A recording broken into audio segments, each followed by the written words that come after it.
Hello everyone, and welcome to History of the Ancient World. Today, we're journeying back in time to the cradle of civilization itself, Mesopotamia. Picture a vast, fertile plain nestled between two great rivers, the Tigris and the Euphrates. This land, whose name literally means between the rivers, is where some of humanity's greatest innovations were born. It's a story of cities, kings, gods, and the birth of writing. So, grab your virtual shovel, and let's start digging into the rich soil of ancient history. Our story begins around 10,000 BC, when nomadic hunter-gatherers started to settle down in this fertile region. Why here? The answer is in the water. The Tigris and Euphrates rivers provided a reliable source of water for drinking and, more importantly, for agriculture. Early farmers learned to harness the river's power through irrigation, digging canals to bring water to their fields. This agricultural revolution was a game-changer. For the first time, people could produce a surplus of food, which meant not everyone had to be a farmer.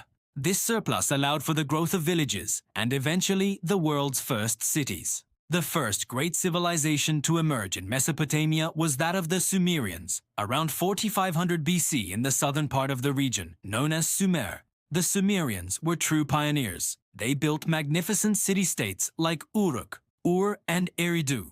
Each city-state was like a small country, with its own ruler and its own patron god or goddess.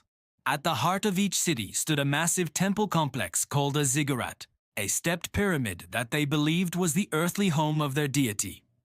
The ziggurats weren't just religious centers, they were also the administrative and economic hubs of the city. One of the Sumerians' most profound contributions to humanity was the invention of writing.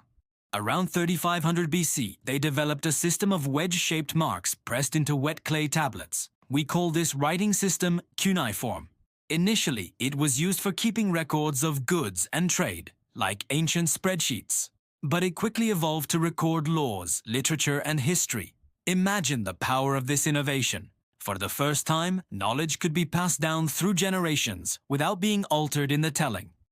The epic tale of Gilgamesh, one of the world's oldest works of literature, was first recorded in cuneiform, telling the story of a king's quest for immortality. Life in Sumerian society was highly organized. At the top was the king, who acted as the god's representative on earth. Below him were the priests and priestesses, who held significant power. Then came a class of scribes, merchants, and artisans, followed by the vast majority of the population, the farmers. At the very bottom of the social ladder were the enslaved people, often prisoners of war or individuals who had fallen into debt. The Sumerians were also brilliant innovators in technology. They are credited with inventing the wheel, not for transportation initially, but for pottery.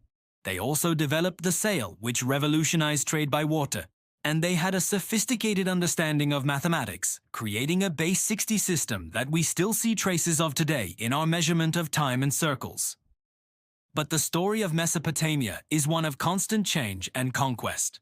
Around 2334 BC, a new power rose to the north, the Akkadian Empire, led by the legendary Sargon the Great. Sargon was a military genius who conquered the Sumerian city-states and united them into the world's first empire. He created a centralized government and established a dynasty that ruled for over a century. The Akkadian Empire spread Sumerian culture far and wide. But like all great empires, it eventually crumbled, facing internal rebellions and external invasions. After a period of chaos, the city of Ur rose to prominence again, leading a Sumerian revival. But the next major power to dominate Mesopotamia would be the Babylonians. The first Babylonian empire reached its peak under its most famous ruler, Hammurabi, around 1792 BC.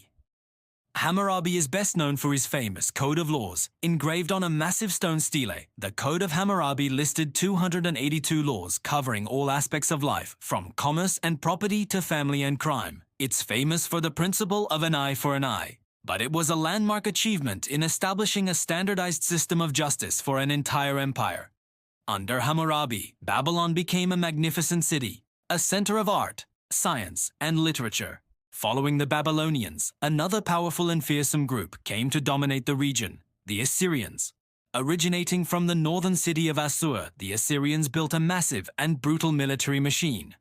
With iron weapons, siege engines, and skilled cavalry, They forged one of the largest empires the world had yet seen, stretching from Egypt to parts of modern-day Iran. Their kings, like Ashurbanipal, were not just conquerors, but also patrons of culture. Ashurbanipal built a great library at his capital, Nineveh, where he collected tens of thousands of cuneiform tablets from across the empire, preserving a vast amount of Mesopotamian knowledge for future generations. But the Assyrians' harsh rule made them many enemies. In 612 BC, a coalition of Babylonians and Medes sacked Nineveh, bringing the mighty Assyrian Empire to its knees. This led to the rise of the Neo-Babylonian Empire, which experienced a final, glorious golden age. Its most famous king was Nebuchadnezzar II, who is known for conquering Jerusalem and for building the legendary Hanging Gardens of Babylon, one of the 7 wonders of the ancient world. Under his rule, Babylon was rebuilt to be more magnificent than ever, with massive walls and the stunning Ishtar Gate, decorated with vibrant blue glazed bricks and reliefs of dragons and bulls. However, this final blaze of Mesopotamian glory was short-lived. In 539 BC, the Persian Empire, led by Cyrus the Great, conquered Babylon, famously without a major battle. Cyrus incorporated Mesopotamia into his vast and well-administered empire. While the region remained an important cultural and economic center, its time as the heart of independent, world-shaping empires was over. The great cities slowly declined, and the knowledge of cuneiform was eventually lost, not to be deciphered again until the 19th century. So what is the legacy of Mesopotamia? It's nothing short of the foundation of modern civilization. From the wheel to writing, from law codes to astronomy, from the 60-minute hour to the 360-degree circle. We are all, in a way, the children of Mesopotamia. The story of this land between the rivers is a powerful reminder of human ingenuity, ambition, and the cyclical nature of rise and fall that defines so much of history. It's a testament to our ancestors who first looked at a muddy plain and saw the potential for a world-changing civilization. Thank you so much for joining us on this incredible journey back to the cradle of civilization. I hope you enjoyed this look into the fascinating world of ancient Mesopotamia. If you found this video interesting, please give it a thumbs up and consider subscribing to History of the Ancient World for more deep dives into our shared past. Don't forget to hit the notification bell so you won't miss our next adventure. Let us know in the comments which ancient civilization you'd like us to explore next. Thanks for watching, and we'll see you in the next one.